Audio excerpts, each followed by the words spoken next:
Namaste and welcome to Kaivalya Yoga Gurukulam, or KYG as we all know it. Thank you for taking time to join this special presentation, rather an offering, if you will. As you probably noticed from the title itself, this session is in honor of those 19 children whose lives were taken for no fault of theirs. I was at home yesterday all alone and in a perfect, awesome mood, if you will, preparing for my class tonight and tomorrow before I head out for the long weekend to a retreat in New York. And when I came across this news that another 18-year-old walks into a school and his own school, and shoots at random, and so many children have died. So, to me, to ignore something like that and progress with what we offer at KYG in terms of spirituality, unity, love, and oneness,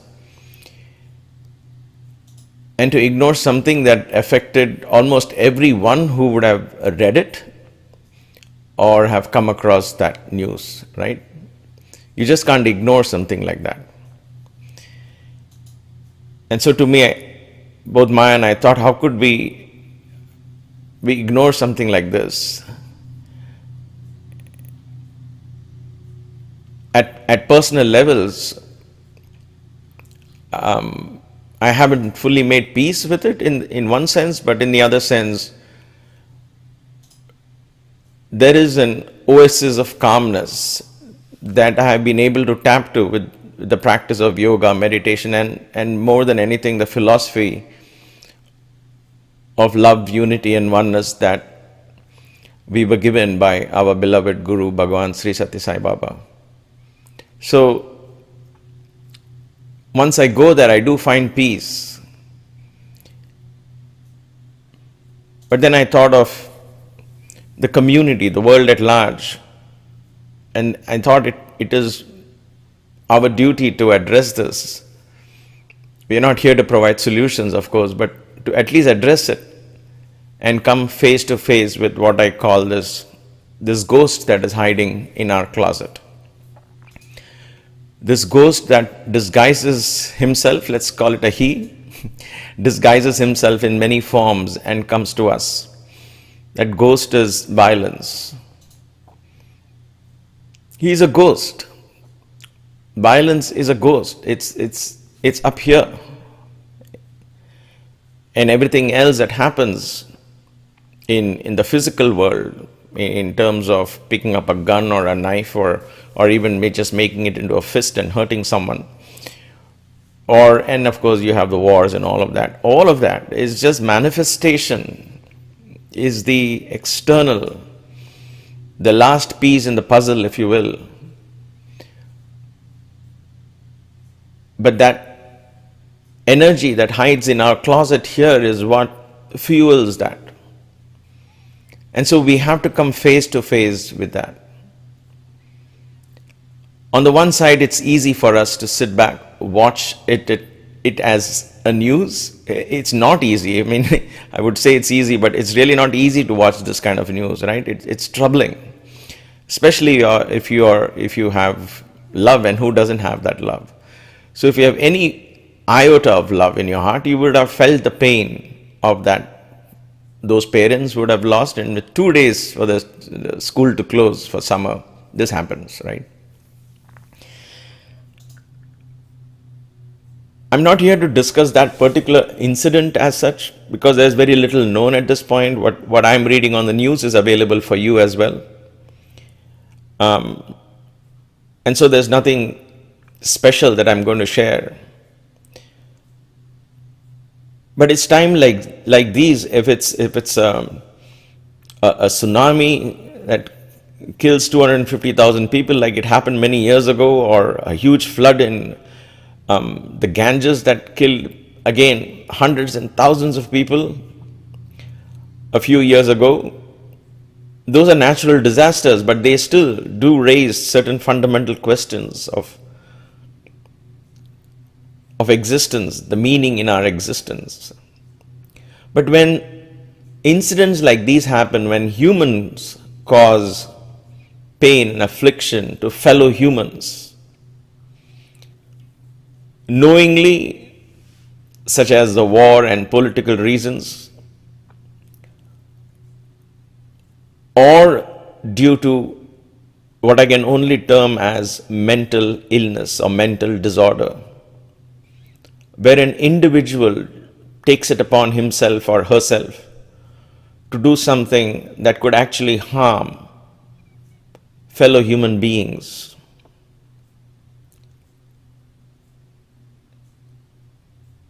If it's not mental disorder, then what else could one term this as? Because at some point, the mind is completely unhealthy, thinking of vengeance or revenge in order to prove oneself right. One can only guess what goes on in the minds of youngsters or adults or even children that indulge in actions like these. So before I go any further, and I'm only voicing, I'm sure, your thoughts as well, so this is more of an introspective talk. Before we go any further, let us together offer our deepest, heartfelt condolences to these families, whose life will never be the same again. When I said it is easy to watch the news, I meant relatively, when it's not someone in your family, someone whom you don't know, someone who's not directly or indirectly through close friends or anyhow attached to you, then it becomes a news item, right? We talk about it, we send WhatsApp messages, we forward texts and videos and pictures, we point fingers at him or her, at the government and this and that, and expect the whole world to somehow fix that issue, and we move on as if nothing happened in our lives. And nothing did happen in one sense, because it didn't affect someone I knew.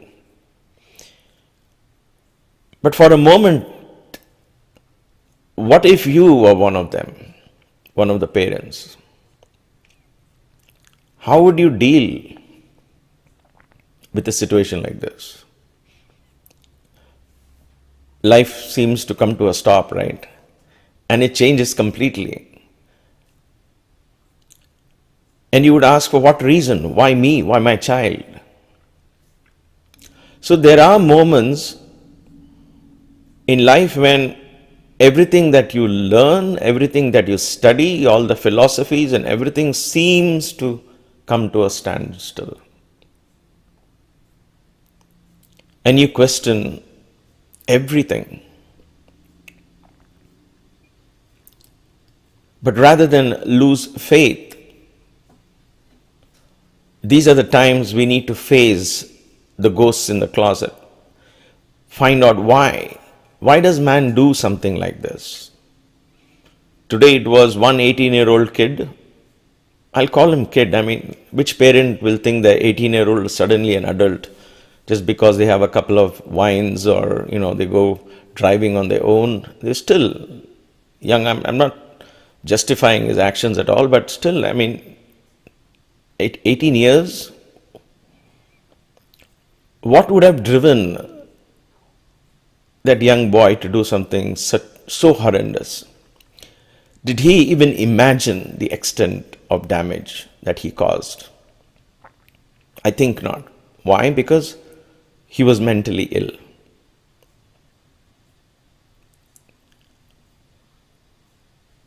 There are many causes to such mental illnesses. most of these people or children, youngsters, if you analyze their life or what made them do, there is something in their childhood. Either there is violence at home, either it's verbal abuse, sexual abuse, physical violent abuse, or what is more common is getting bullied in school.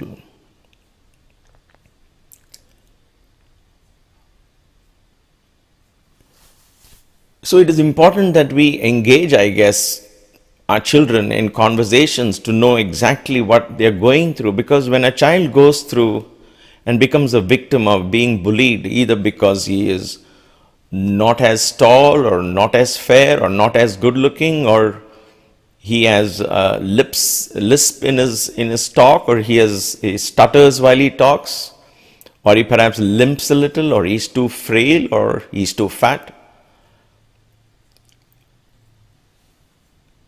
and he gets bullied, he gets pulled up by his friends, people make fun of him, his friends make fun of him, he doesn't like school, and at some level that dislike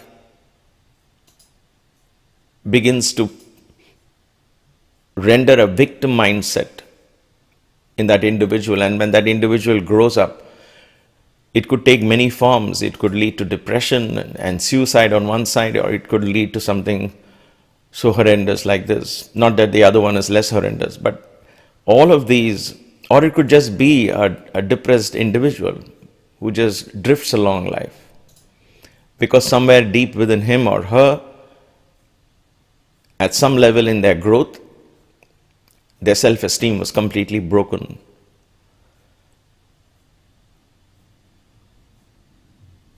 And therefore we have a bigger problem today. I think the bigger problem today, I can really bring it down to two things. If it was me, and in the last 24 hours of thinking, I feel we as humanity, it doesn't matter whether it's West or East. I mean, we deal with this eternal problem of somehow violence is the answer for everything, right?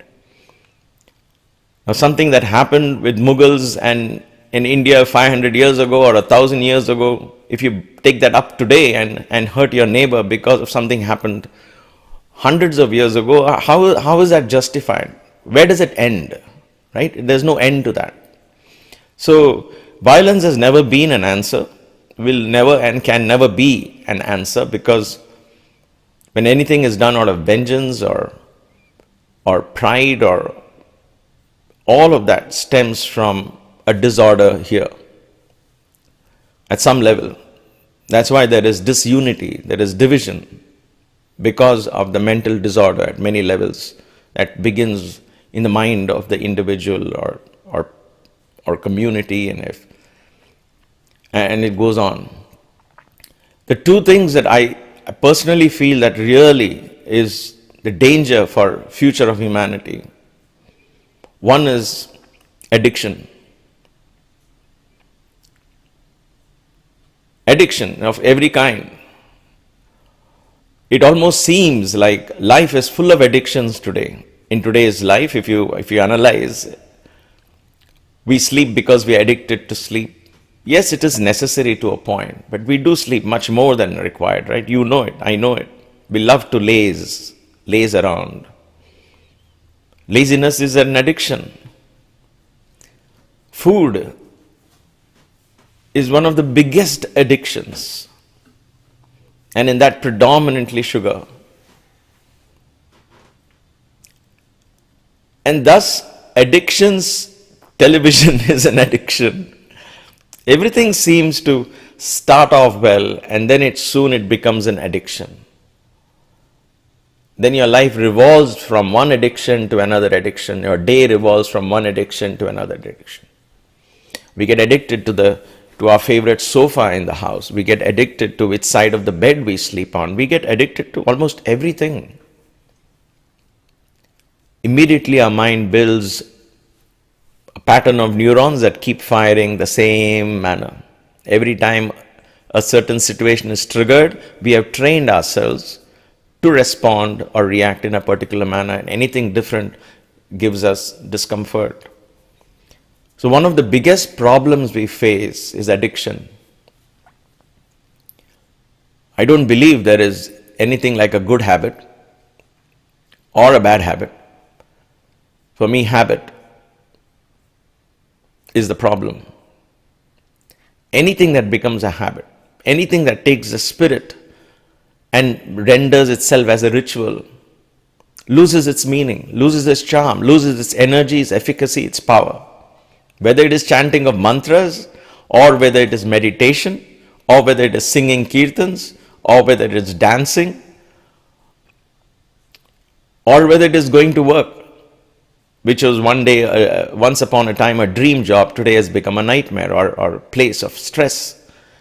And all of that is because we take all of these into that meaningless habitual patterns of behavior. Because that is the only way we have known life. You like something, okay, keep liking it till it becomes a habit. And then you're addicted to that habit. We are addicted to a way of thinking. We cannot break free. Who prevents us? We prevent ourselves from breaking free from thinking because we have taught ourselves to believe in certain things, to think in a certain way, and become addicted to that patterns of thinking. That is why I'm not talking of every individual. Of course, there are exceptions, but 8 out of 10 people prefer to go and drift along. That is why you have masses that get influenced by television, advertisements, right? It is a mass influence. Addiction at all levels is one of our problems, which is going to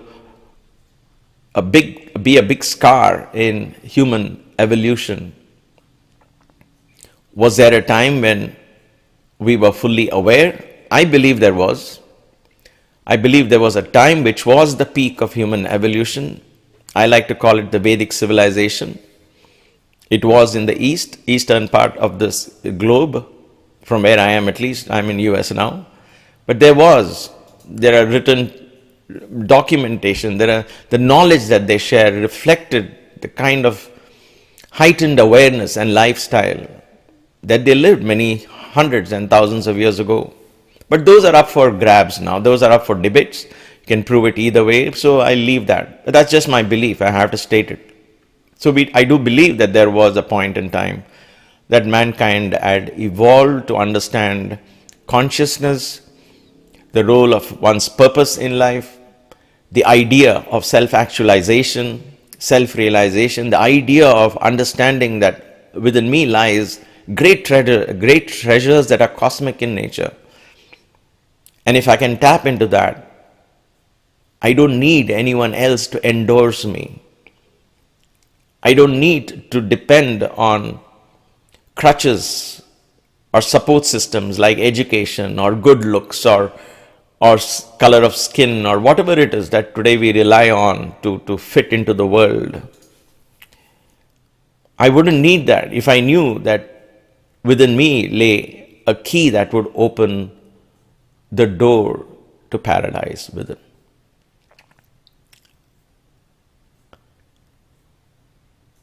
I do believe that knowledge has been shared and passed down to generations, but it's been lost. It's lost, not fully, but it is lost and it's buried under dogma, dogmatism, religious fanaticism, and all of that.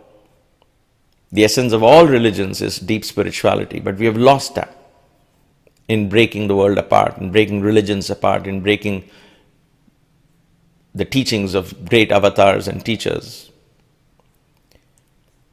Because we are all addicted to the idea of I, me, and mine.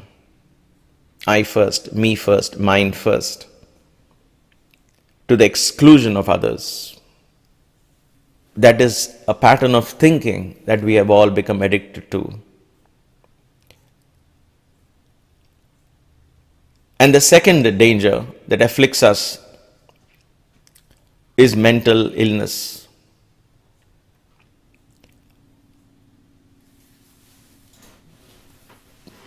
In terms of medical definition of mental illness and disorder, if one wants to define it, then today, as per that definition, more than a billion people, this is the population of India, if you will, are afflicted by mental illnesses, which 75 to 80% have no recourse as to where to go to even fix that problem. That is scary. And while some of us may think, oh, that's fine, that's just for people who perhaps had a difficult childhood or a failed marriage or something, I'm okay. Ask yourself, do you have any form of anger hidden in you? Any form of obsessive desire that arises in you? Are you caught up in this never-ending addiction from one thing to another? Whether it's food, sleep, or exercise, or anything. Is it out of addiction that we do something? Am I acting out of fear? Then all of these are expressions of some form of illness and disorder in us. Let us face this ghost in the closet. And invariably, violence is what is expressed. We hurt ourselves sometimes by simply saying, I am a nobody, I'm simply a victim of this, I don't know. And we go living as if we are puny little individuals. And somehow the world is against us, or the community is against us, or the government is against us, or God is against us, and there is karma, and the planets are against us, and we become this, oh poor me. I'm afraid to chant a mantra, I'm afraid to do yoga, I'm afraid to do this, afraid to do that, and fear rules. How can I say if I have some form of fear? Not caution, but fear. Caution is good, fear is not. Because fear is an expression of some form of illness, and that fear is what causes us to be violent. So when I deny myself all the riches of the spiritual treasures within me, I am causing violence, first of all, to myself. I am locking my true spiritual nature into a small little prison called Sundar. I lock it and say, you are Sundar, this is what you are capable of, and nothing more. Be happy. This is what destiny is, this is what your life is, and nothing else can be achieved by you because you are this, or you are that, or this and that, and we define ourselves. And we live in that misguided idea of a limited self. We don't have to deny this small self. We have to open that definition. Allow that little self to understand it never was the little self. It was always the infinite self, in touch with every other self in the universe, and therefore unlimited in its capacity to express and live. So violence begins with ourselves when we inflict violence upon ourselves. That is why in Yoga Sutras of Patanjali, he summarized the ancient teachings. He was not the founder of this, but he summarized it, and he's well known, so I'm using his name, Yoga Sutras. But the same things are mentioned in Sandilya Upanishads, in Tirumulas, Tirumandiram, and so on and so forth. But Yoga Sutras of Patanjali, he talks of yama, niyama, asana, pranayama, pratyahara, dharana, dhyana, and samadhi, the 8 forms of yoga leading to ultimate oneness with the universe, samadhi. The first step is yama, and in that he talks of, he condenses 20 principles of yama, 20 values into 5. And the first that he comes up with is ahimsa, non-violence. That is how they start. He starts teaching Yoga Sutras with ahimsa, non-violence. The rest of the 8 steps, the first step is ahimsa. Yes, broadly speaking, we have all understood what non-violence is. We have understood it as not non-killing, especially non-harming. You don't cause pain to someone. I could be a perfect vegetarian and pat myself that I am practicing ahimsa. But am I? That is a question I need to ask myself. If I can hurt somebody with my words, if I'm abusive in my actions, in my thoughts, in my words, then I am not practicing non-violence. I'm very much practicing himsa. And since we are all connected at some level, our combined frustration manifests in some form externally. A butterfly fluttering its wings on one side of the planet can cause an earthquake or a tsunami on the other end of the planet. That's how connected we are. So it is times like these we need to go within and say, how is this happening to us in our lives, to our children, to our communities, to our nations at this time and age? Then we need to ask ourselves how much of violence we entertain. It's entertainment for us, right? We like shooting and killing and fighting in movies.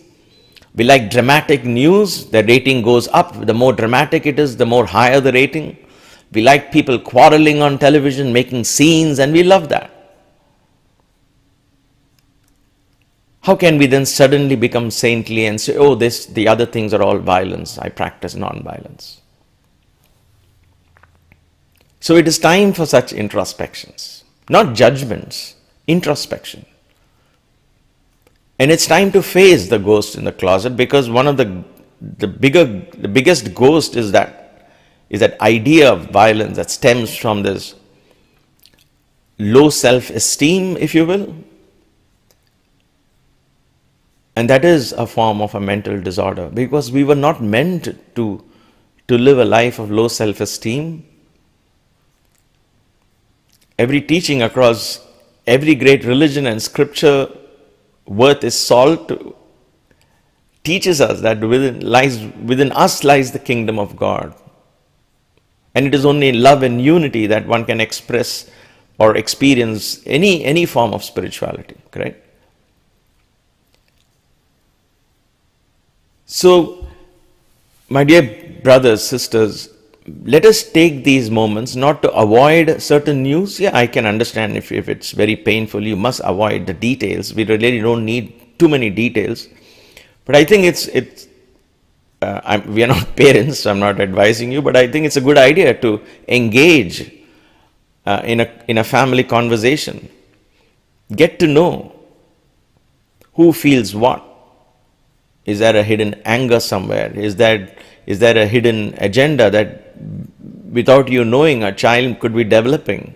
Is there a low self-esteem that a child is developing for reasons I stated before, being bullied in school for whatever that reason is? Maybe he or she is from a different culture, or looks are different, or whatever it is.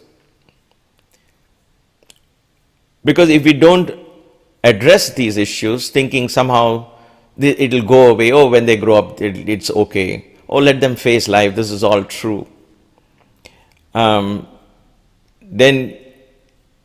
at the very least, they're going to live a life which is subnormal. They will look around and see what everybody else is doing, and they will try to copy someone else. They will never leave an individual footprint. That is the least of the problem, but nevertheless a problem. But on the other side, it could be something as bad as what happened in Texas yesterday, where just out of vengeance, blinded by anger, or whatever it is, this young fellow went on his 18th birthday, got guns, and went and shot. It is mind-boggling to see what is the extent of damage that happened. So what would have happened in that growth of that brain, if you will, that mind? That child grew up only thinking of vengeance, became a victim mindset. I am a victim. I need to take revenge. And he went to the place that he blamed the most. There was a time when education was in the form of a gurukulam, where teachers lived with the students. I grew up in one such place. My wife grew up in that place. We spent 15 years where the teacher becomes an open book to the students. The students are open books to the teachers. In other words, there is complete transparency in personalities. We are taught to live, we are taught to share, we are taught to grow together. Kalasi melisi tirgutamu, kalasi melisi perugutamu. It's a quote in Telugu that our beloved Guru Bhagwan Sri Satya Sai Baba used to say, together we grow. It's always together. He taught us the meaning of that. And in that, there was competition. There was somebody who would win, somebody who would lose, but it was never at an expense of somebody else's esteem. I can't recall even a single incident where somebody lowered my self-esteem. Yeah, they did make fun of me, yes, yeah. But that's different from being bullied or developing that victim mindset. Where we grew, we were never given a chance to build that victim mindset because we were taught to believe that within you lies divine energy. Explore your talents and see how you can bring that talent out to bring peace into this world, be it to become an instrument of peace. That kind of education is becoming far and few in today's world. Education has become a business. Teachers say, that's not my job. My job is to just do my subject. Anything more I say, I might get into trouble. I could get sued, so I'm not going to do that. Simple human values like truth, peace, righteousness, love, non-violence have become matters of religion. When did they become matters of religion? We don't know, but it seems like, oh no, we don't teach all those kind of values. That's not our job. It's the job of the church or the temple or religions to do that kind of teaching. All right, but when you turn to religion, where are the role models who practice them? Who live life so beautifully, so wonderfully that you look up to them and say, I want to be like that when I grow up. So in the absence of all this, we find ourselves caught in a vicious circle where we seem to be just going round and round. Spirituality, self-exploration, the understanding of one's purpose in life, trying to explore deeper meanings in one's actions, one's personality, and all of that seems to be a matter of convenience, a matter of choice. We seem to be somehow okay with this false sense of identity that we have assumed to be us and live along. Just because we have a 65-inch screen in front of us that keeps us addicted, we live a life of denial. Just because we have a bed that we can sleep on for 8 to 10 hours, we have food on the plate, we have a roof over our heads, and we say, this is good, I'm happy. But are we really?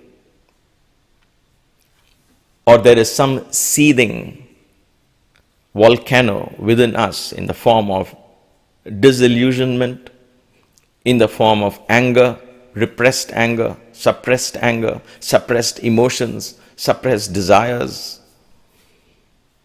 How do we channelize these emotions? That is what spirituality is all about. That is what this whole path of yoga and KYG and all that we do is it's all about understanding that the body, the mind, and the spirit are not separate, but they are completely linked together. Where does the body end? Where does the mind begin? Where does the mind end and where does the spirit begin? How can one draw lines here? One cannot. The mind is ethereally, if you will, incorporated in every cell in our body. And in the spirit of consciousness within which we live. And in that spirit, we can connect to somebody else. Which is why we are all connecting here in the wake of this tragedy. Because we feel it in our spirit. Our heart speaks to us. We feel the pain, at least to some extent, of that otherwise inconsolable pain of those parents.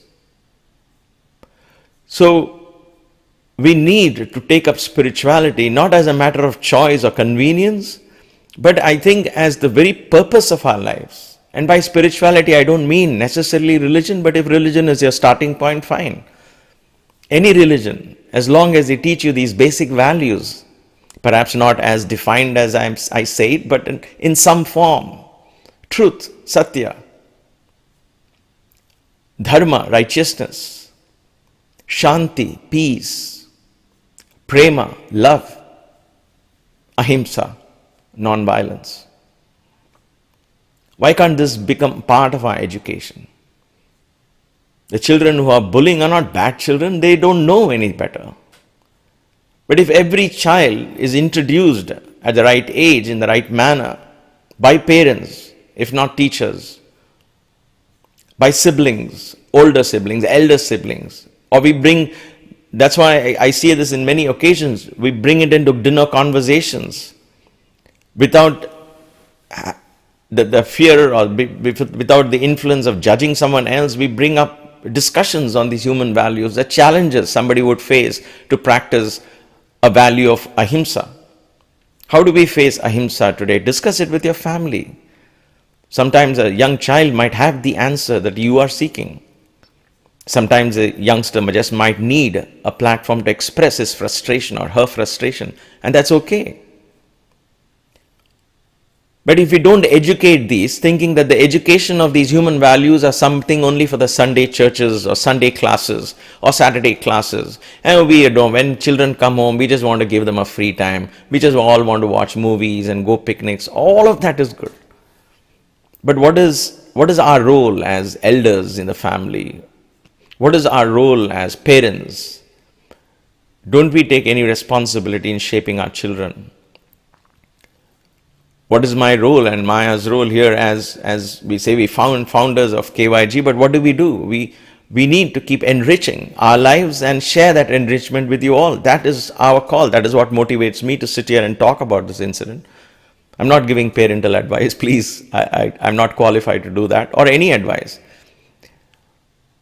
But I'm here to warn us or caution us of these two dramatic things that are stopping us in our evolution. One is addiction, the other is mental illness. Anytime we are not able to express truth, and it doesn't have to be in a rude manner. Baba would say, you cannot oblige everyone all the time, but you can always speak obligingly. So we can express truth, which is not hurting, which is not compromising in its truthfulness, and yet you can say it in as pleasing as you possibly can. That is only speaking of the truth. Then there is the other aspect of knowing the truth. Knowing the truth of who this I is. What is the purpose of this I? Why am I even born? How can I make deeper meaning of life? When am I going to do that? When I'm 80 years old? Or why not now? And then with that awareness, begin to live life. Or why can I do this simultaneously? As I'm figuring out how to live my life, let me also never compromise on deeper aspects of my own spirituality.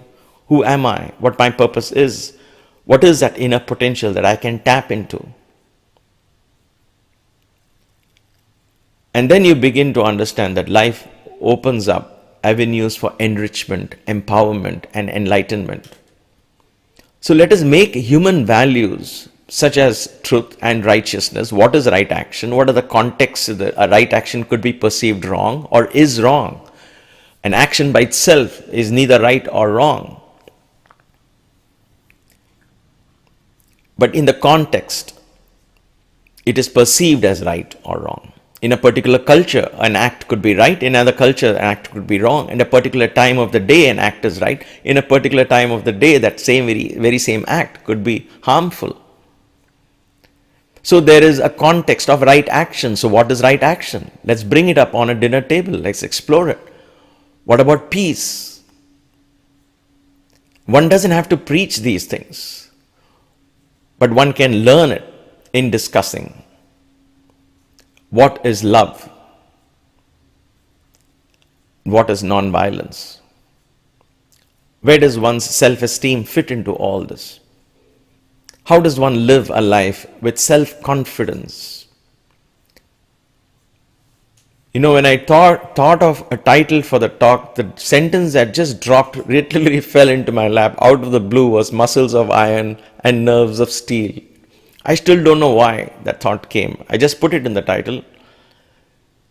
Because to me, I've always believed in that. I first read it in one of Swami Vivekananda's talks, and it's always stayed with me.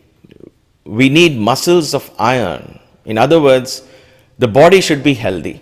Without that, nothing can work. And I'm talking to youngsters who have a whole life ahead of you.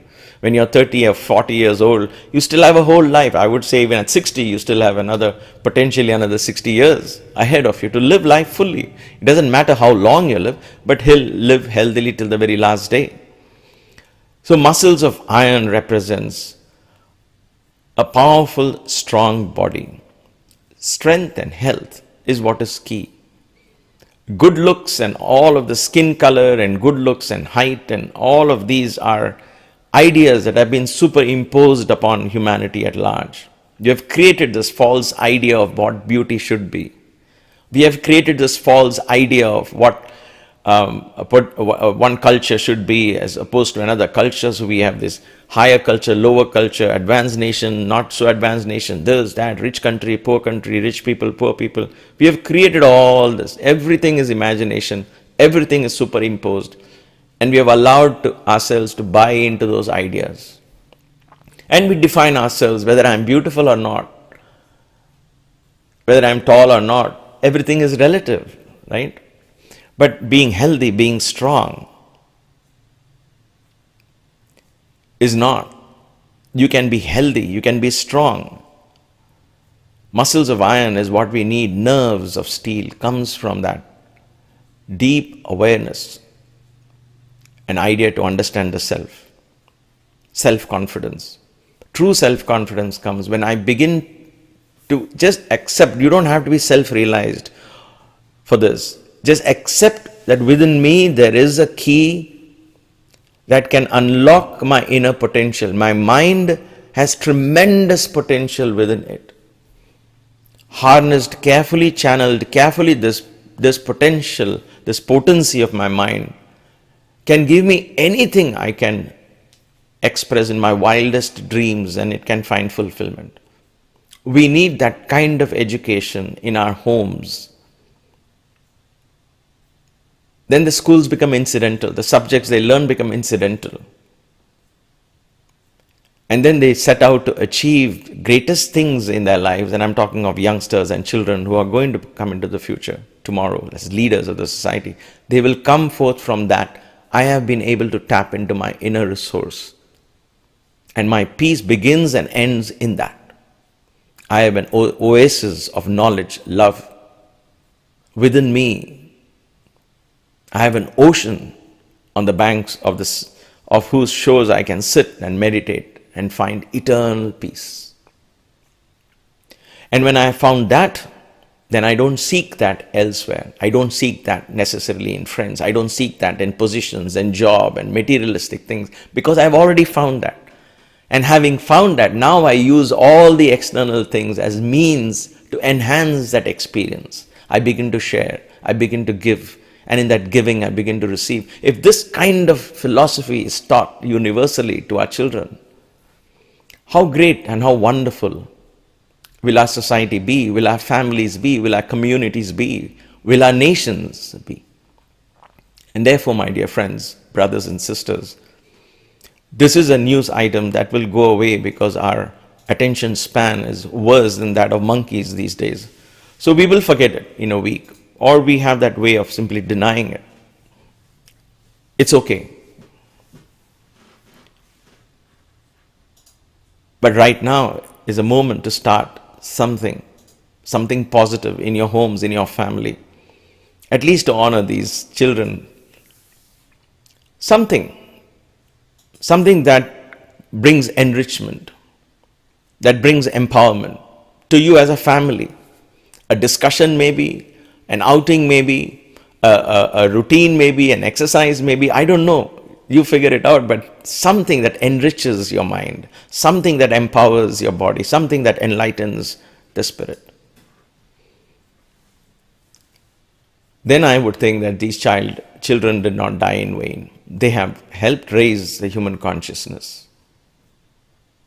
And therefore it was that I had to choose this time and speak my heart out. Thank you so much for sharing your time. I hope I did make sense in what I said. Let the universe guide us. The rays of the sun are ever willing to come and flood the interiors of our closets, if you will, to lighten it up, to clear all these little ghosts that we hold in our minds. Let us face them. Let us face them. Let's not deny them. Let's not suppress them. Let's not encourage our children to suppress them. Let us learn to face them. Let us teach our children to face them, so that all those ghosts in the closet are driven away by the sunlight of wisdom and love.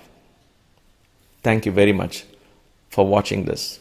Once again, let us offer, when we say the Om Shanti Shanti Shanti, let us offer peace to the minds of the troubled parents. Let us expand our heart and hope their souls find some answer, some semblance of sanity in this otherwise very insane act. May there be peace in this world. May all the beings in all the worlds be happy.